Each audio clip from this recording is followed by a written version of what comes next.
É um sítio Iô-Iô. E nesse sítio tinha uma vaquinha Iô-Iô.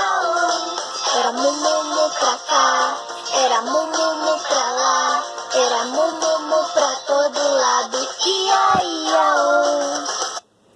Oi, meus amores! Olá! Tudo bem com vocês? Espero que sim. Vamos lá para mais atividades.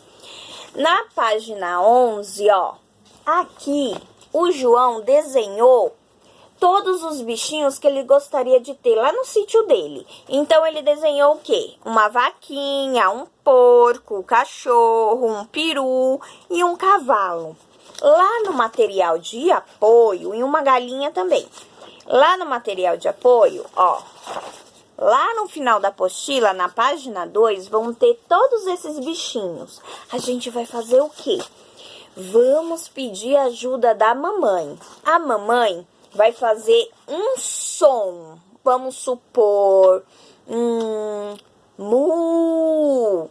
Que som é esse? Vocês vão identificar aqui qual som é. Vocês também podem fazer um fantochezinho, colar um palitinho de sorvete aqui para vocês brincarem depois de adivinha o som. Vocês podem também fazer o quê? Fechar os olhinhos. A mamãe vai fazer o quê? O som de um bichinho e vocês vão ter que adivinhar que bichinho é esse, tá bom?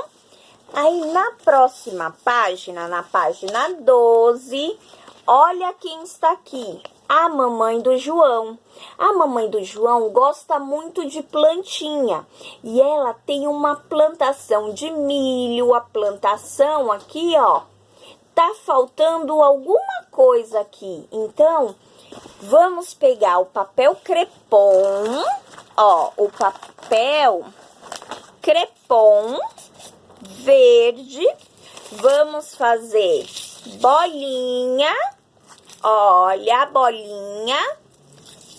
Olha a bolinha que a Pro fez. E vocês vão colar na plantação. Pode encher dessas bolinhas de papel crepom. Se você não tiver o papel crepom, não tem problema. Você pode usar outro papel, não tem problema, tá bom?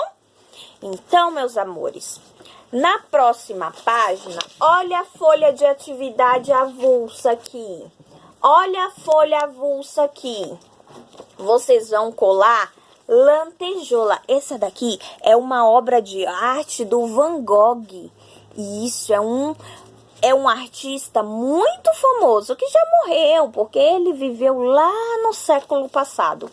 Então, vocês vão colar lantejola pelo caminho, tá? Vão colar as lantejoulas bem bonita para formar um caminho bem bonito, tá bom? E por hoje é só! Vamos cantar mais a musiquinha do Seu Lobato? Seu Lobato tinha um sítio Iô-Iô. Nesse sítio tinha um pintinho Iô-Iô. Era piu-piu-piu pra cá, era piu-piu-piu pra lá, era piu-piu-piu pra todo lado Iô-Iô.